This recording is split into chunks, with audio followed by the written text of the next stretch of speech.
तो पहले से ही तय था कि फिर मुझे जाना इधर ही है। जाना इधर। तो राजनीति में अगर नहीं आते तो कुछ सोचा था कि कोई दूसरा काम करते या कुछ?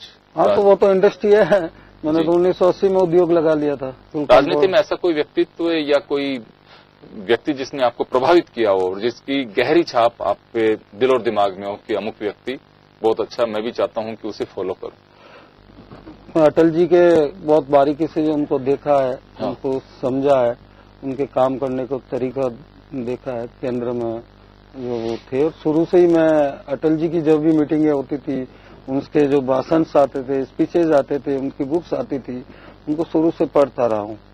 और अटल जी को मैं बहुत नजदीक से देखता हूँ और चाहता हूँ कि एक साफ छवि, एक ईमानदार राजनेता जो देश को मिला है, ऐसा उनके संस्कारों पे हम चलाते हैं। भारत माता की जय का भी बड़ा एक विवाद चल रहा है इस समय। काय का विवाद है? भारत माता की जय तो होनी चाहिए।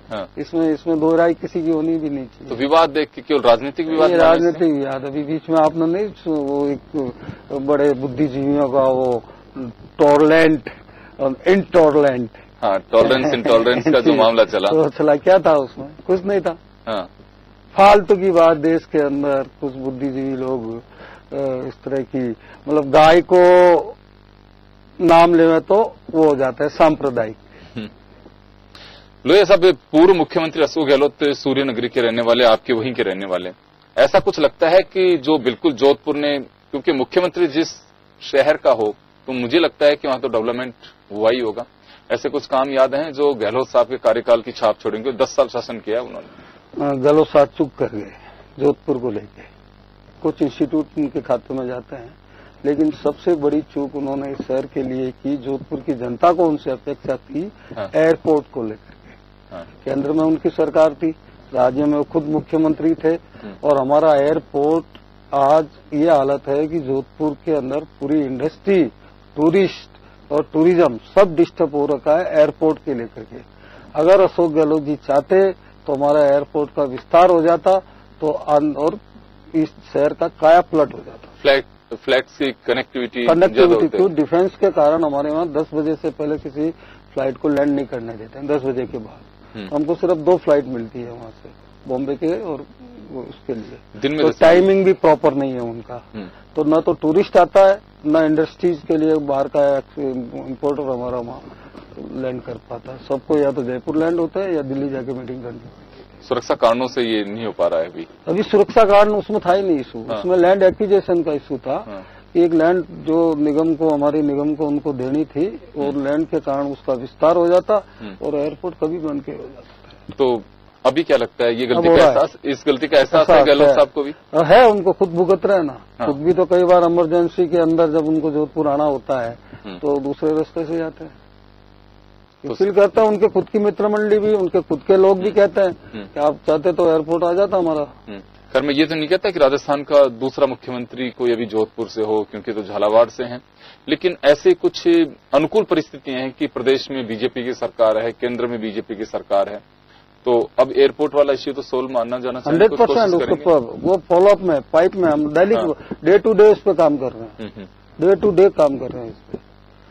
पूरी फाइल डिफेंस से लेकर के सब जगह एक डेली काम चल रहा है उसमें। आपने निगम में भी अब की बार भाग्य आजमाया था, आप पार्षद भी हैं वर्तमान के अंदर, तो निगम में मेयर बन जाते तो ज्यादा कंफर्टेबल थे कि अब ज्यादा ठीक है राजधानी में बैठे हुए आप? नहीं, कोई जिम्मेवारी मिलती तो उसको करना ही है। चाहे स्टेट की जिम्मेवारी दी है मुख्यमंत्री जी ने, स्टेट में काम कर रहा हूँ। स्थानीय जिम्मेवारी मिलती तो वहाँ काम कर रहा है। ऐसे भी वहाँ काम करता हूँ मैं, निगम में भी करता हूँ, निगम में जाता हूँ मैं, और मेरे वार्ड में भी जाता हूँ, वहाँ के लोगों से मिलता हूँ, वहाँ की लोकल समस्या है उनका समाधान कराता हूँ। जी, छोटे छोटे से 2-1 सवाल है मेरे। राजनीति में आने का कोई मलाल कि मैं कहाँ फंस गया करके, ऐसा कभी महसूस होता है?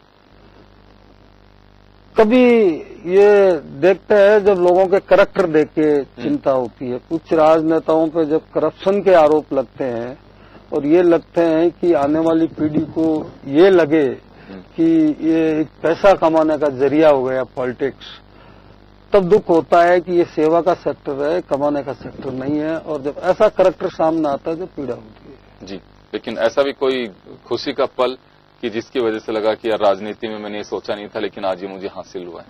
नहीं, मेरा शुरू से नेचर है, सोशल एक्टिविटी शुरू से करता है। आपने देखा हमने रामलीला जोधपुर में ऐतिहासिक रामलीलाएं कराई है, ऐसे सोशल प्रोग्राम शुरू से कराता आया हूं। तो ये कोई नई चीज नहीं है। सेवा एक मन में पीड़ा है कि लोगों की सेवा करो, जितना रिलीफ दे सकते हैं अपन अपनी तरफ से लोगों को रिलीफ दिया जाए। कोई लक्ष्य सोचा है राजनीति में जाने के लिए कि बिल्कुल मैं वहां तक पहुंचना चाहता हूं? नहीं, ऐसा कोई लक्ष्य नहीं है। ईश्वर जब तक स्वस्थ रखे लोगों का काम करता रहे, यही एक बात है।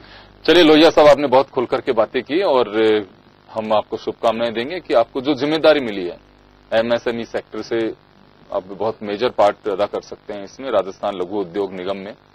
तो उम्मीद है कि आप वास्तव में इस सेक्टर के लिए बहुत काम करेंगे, क्योंकि अभी भी ये सेक्टर वर्तमान परिस्थितियों में बहुत संरक्षण की आवश्यकता है इसको, और अगर इसको संरक्षण देंगे और आप काम करेंगे तो अच्छा रहेगा, क्योंकि एक बड़ा एम्प्लॉयर के रूप में राजस्थान में निकल सकते हैं लोग जो खुद की मेहनत, खुद की चीजें जिन्हें आइडेंटिफाई की है।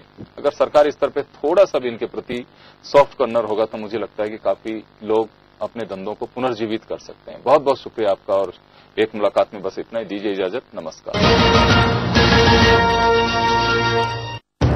जिंदगी का हर पहलू दिखाता है जन टीवी। शख्सियतों से होती है मुलाकात, बहती है सुरों की गंगा राग और ताल के साथ। मन को पावन करता तीरथ, भुलाता सारा अभिमान। हम करते हैं नारी युग का सम्मान, जगमगाते हैं मनोरंजन का संसार, लगाते हैं यादों का अंबार। खेलों से बढ़ जाती है मन की रफ्तार,